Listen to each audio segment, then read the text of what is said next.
दिल्लीच्या राजकीय वर्तुळातून सध्या खाते बदल आणि नवीन चेहऱ्यांना मंत्रिमंडळामध्ये संधी देण्याची चर्चा आहे। या फेरबदलामध्ये अनेक मंत्र्यांची खाती बदलली जाऊ शकतात, तर काहींना थेट मंत्रिमंडळातून बाहेरचा रस्ता दाखवला जाण्याची दाट शक्यता आहे। पण या सगळ्या चर्चेत एक नाव केंद्रस्थानी आहे, ते म्हणजे भारताच्या पहिल्या पूर्णवेळ महिला अर्थमंत्री आणि सलग 9 वेळा बजेट सादर करण्याचा विक्रम करणाऱ्या निर्मला सीतारमण यांचं अर्थमंत्रीपद जाऊ शकतं। विशेष म्हणजे त्यांच्या जागी एका अशा व्यक्तीचं नाव आघाडीवर आहे, जी व्यक्ती भाजपच्या कोर केडरचा म्हणजे राजकारणाचा भागच नाहीये। ते नाव आहे आरबीआयचे माजी गव्हर्नर आणि सध्या थेट पंतप्रधान नरेंद्र मोदी यांचे अत्यंत विश्वासू मानले जाणारे शक्तिकांत दास। आता प्रश्न असा पडतो की निर्मला सीतारमण यांचं अर्थमंत्रीपद का जाऊ शकतं आणि शक्तिकांत दास हे नेमके आहेत तरी कोण? ते तर साध्या अर्थशास्त्राचे विद्यार्थी सुद्धा नाहीयेत आणि तरीही त्यांना एवढी मोठी जबाबदारी का दिली जाऊ शकते? याच सगळ्या प्रश्नांची उत्तरं अगदी सविस्तर पुढच्या काही मिनिटांमध्ये मी देणार आहे। नमस्कार, मी अमोल किन्होळकर, आपण पाहत आहात महाराष्ट्र टाइम्स ऑनलाईन।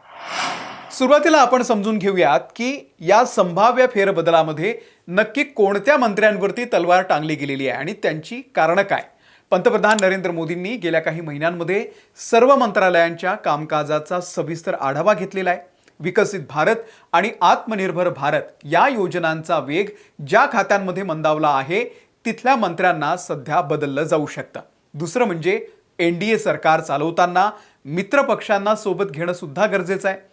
त्यामुळे तेलुगू देसम पार्टी, जेडीयू आणि शिंदेंच्या शिवसेनेतल्या नव्या चेहऱ्यांना कॅबिनेटमध्ये सामावून घेण्यासाठी जुन्या मंत्र्यांना डच्चू दिला जाऊ शकतो। काही मंत्र्यांना सरकारमधून काढून थेट पक्ष संघटनेमध्ये म्हणजेच भाजपच्या मुख्य कामामध्ये पाठवलं जाण्याची शक्यता आहे, जेणेकरून आगामी विधानसभा निवडणुका ज्या होणार आहेत त्यामध्ये पक्षाला फायदा होईल। या यादीमध्ये शिक्षण मंत्री धर्मेंद्र प्रधान यांच्यापासून ते इतर काही मोठ्या नावांची सध्या मीडियामध्ये चर्चा रंगलेली आहे। पण या सगळ्या चर्चा एका बाजूला आणि देशाच्या तिजोरीच्या चाव्या ज्यांच्या हातात आहेत त्या निर्मला सीतारमण यांची चर्चा दुसऱ्या बाजूला। निर्मला सीतारमण या 2019 पासून देशाच्या अर्थमंत्री आहेत। त्यांनी सर्वात जास्त काळ अर्थमंत्री राहण्याचा विक्रमही केलाय। मग अचानक असं काय घडलं की त्यांना या पदावरून हटवण्याची चर्चा सुरू झालेली आहे? तर यामागची 3 कारणं आहेत। पहिलं कारण आहे, मोदी सरकारनं भारताची अर्थव्यवस्था 5 ट्रिलियन म्हणजेच 5 लाख कोटी डॉलर्स करण्याची घोषणा केलेली होती, परंतु जागतिक परिस्थिती, कोरोनाचा फटका आणि काही अंतर्गत धोरणामुळे हे लक्ष्य सरकारला अजूनही गाठता आलेलं नाहीये। दुसरं कारण आहे, सर्वसामान्य नागरिकांना त्यांच्या खिशाला बसणारी सर्वात मोठी चाट म्हणजे महागाई। डॉलरच्या तुलनेमध्ये भारतीय रुपयाची किंमत ही सातत्यानं घसरतीये। आंतरराष्ट्रीय बाजारामध्ये रुपया कमजोर झाल्यामुळे आयात महाग झालेली आहे आणि त्याचा थेट परिणाम देशांतर्गत महागाईवरती सुद्धा झालेला आहे। त्यामुळे मध्यमवर्गीय मतदारांमध्ये सरकारबद्दल एक प्रकारची नाराजी आहे। आणि तिसरं कारण म्हणजे मोदी सरकारला आपल्या कार्यकाळामध्ये काही मोठे आर्थिक रिफॉर्म्स म्हणजे सुधारणा करायच्या आहेत। त्यासाठी त्यांना राजकारणाच्या पलीकडे जाऊन जागतिक पातळीवरती पत असलेला एक असा चेहरा हवाय, जो आंतरराष्ट्रीय वित्तीय संस्थांसोबत ताकदीनं संवाद साधू शकेल। आणि त्यामुळेच निर्मला सीतारमण यांच्यानंतर ज्या नावाचा विचार सुरू आहे ते आहेत शक्तिकांत दास। फेब्रुवारी 2025 मध्ये त्यांची नियुक्ती थेट पंतप्रधान नरेंद्र मोदी यांचे मुख्य सचिव म्हणून झालेली आहे। म्हणजे सध्या ते पीएमओ मध्ये देशाचा कारभार पाहत आहेत। पण ते भाजपचे नेते नाही आहेत, त्यांनी कधी निवडणूक सुद्धा लढलेली नाहीये, तरीही त्यांना अर्थमंत्रीपद का दिलं जाऊ शकतं? याचं कारण आहे, ते पंतप्रधान नरेंद्र मोदी यांचे खास मानले जातात। शक्तिकांत दास हे तमिळनाडू कॅडरचे 1980च्या बॅचचे रिटायर्ड IAS अधिकारी आहेत। 2014 मध्ये जेव्हा मोदी सरकार सत्तेत आलं तेव्हापासून दास हे सरकारच्या प्रत्येक मोठ्या आर्थिक निर्णयामध्ये सामील होते। 2016 मध्ये जेव्हा नोटाबंदी झाली तेव्हा आर्थिक व्यवहार सचिव म्हणून ही संपूर्ण प्रक्रिया सांभाळणारे आणि मीडियाशी बोलणारे ते एकमेव चेहरा होते। त्यानंतर उर्जित पटेल यांनी अचानक राजीनामा दिल्यानंतर डिसेंबर 2018 मध्ये शक्तिकांत दास यांच्याकडे आरबीआयच्या 25व्या गव्हर्नर पदाची धुरा सोपवण्यात आली। त्यांच्या कार्यकाळामध्ये देशानं कोरोना महामारीचं सर्वात मोठं संकट पाहिलेलं आहे आणि त्या काळामध्ये त्यांनी बँकिंग यंत्रणा कोलमडू दिली नाही आणि महागाईवरती नियंत्रण ठेवण्यासाठी अनेक धाडसी निर्णय घेतले। त्यांच्या या कामामुळे त्यांना जागतिक पातळीवरती सर्वोत्कृष्ट सेंट्रल बँकरचा पुरस्कारही मिळालेला आहे।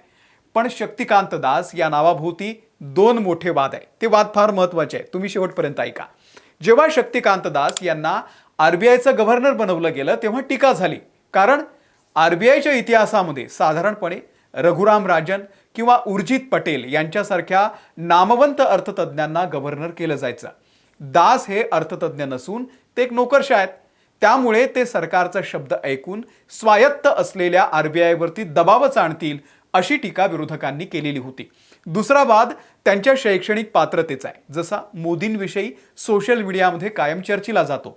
शक्तिकांत दास यांच्या शैक्षणिक पात्रतेवर देखील सोशल मीडिया आणि राजकीय वर्तुळामध्ये प्रचंड आरोप आहेत. त्यांनी दिल्लीच्या सेंट स्टीफन्स कॉलेजमधून इतिहासामध्ये BA हिस्ट्री आणि MA हिस्ट्री केलेला आहे. विरोधकांनी असा सवाल उठवलेला आहे की ज्या माणसाकडे अर्थशास्त्राची कोणतीही पदवी नाही, तो माणूस देशाची मध्यवर्ती बँक कशी चालवणार?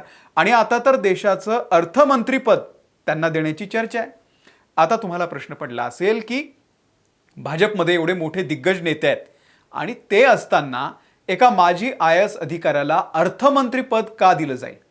तर भारतीय राजकारणामध्ये असं काही पहिल्यांदा घडत नाहीये. 1991 मध्ये जेव्हा देश मोठ्या आर्थिक संकटात होता, तेव्हा तत्कालीन पंतप्रधान PV नरसिंह राव यांनी राजकारणाबाहेरचे घेतलेले अनेक निर्णय आहेत. आरबीआयचे माजी गव्हर्नर डॉक्टर मनमोहन सिंग यांना थेट देशाचं अर्थमंत्रीपद त्यांनी दिलं होतं. मनमोहन सिंग यांनीच देशामध्ये आर्थिक उदारीकरण आणलं. पंतप्रधान नरेंद्र मोदींचा नेहमीच राजकारण्यांपेक्षा कामाचा दांडगा अनुभव असलेल्या टेक्नोक्रॅट्सवरती जास्त विश्वास राहिलेला आहे. सध्याचे परराष्ट्र मंत्री S जयशंकर याचं उदाहरण आपल्या समोर आहे. जयशंकर हे सुद्धा आधी परराष्ट्र सचिव होते. त्यांना मोदींनी थेट परराष्ट्र मंत्री केलं. रेल्वे आणि IT मंत्री अश्विनी वैष्णव हे सुद्धा माजी IAS अधिकारी आहेत. जर शक्तिकांत दास यांना अर्थमंत्री करायचं ठरलं तर त्यांना भाजपच्या तिकिटावरती राज्यसभेचं खासदार बनवून मंत्रिमंडळामध्ये सहज आणलं जाऊ शकतं. शक्तिकांत दास यांच्याकडे प्रशासकीय कामाचा आणि आरबीआय चालवण्याचा प्रचंड मोठा अनुभव आहे. त्यांच्यावरती अर्थशास्त्राची पदवी नसल्याची टीका होत असली तरी देखील ग्राउंड लेव्हलवरती त्यांनी काम केलेलं आहे आणि आपण ते नाकारू शकत नाही. आता निर्मला सीतारमण यांचं पद खरोखरच जाणार का आणि शक्तिकांत दास देशाचे पुढचे अर्थमंत्री होणार का, हे येणारा काळच ठरवणार आहे. तुम्हाला या सगळ्याबद्दल नेमकं काय वाटतंय?